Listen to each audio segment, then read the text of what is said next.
Okay, so I have relationships on my mind, and I was thinking the following. You know, a huge issue with relationships is communication.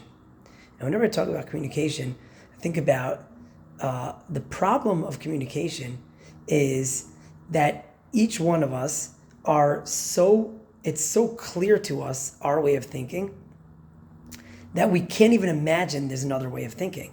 Meaning, if I was creative enough to say, "Hey, I think I think we should have dinner at 5 p.m." But there's a good chance that my wife might think that it's 6:30 is much more reasonable. If I could even imagine, even if I disagree, if I could even imagine that she might think 6:30 is much more appropriate, then I'd be able to have the conversation. I'd be able to say, "Hey, I'm really thinking 5 o'clock. What do you think about 6:30?"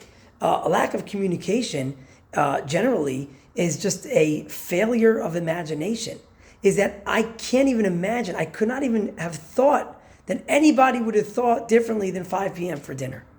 And so I think a huge thing to keep in mind in communication is just notice, hey, here's how I'm thinking. Is there a possibility that anyone, especially my spouse, might think differently? And if there is, let me bring it up as a conversation. What do you think about that? Love to hear from you.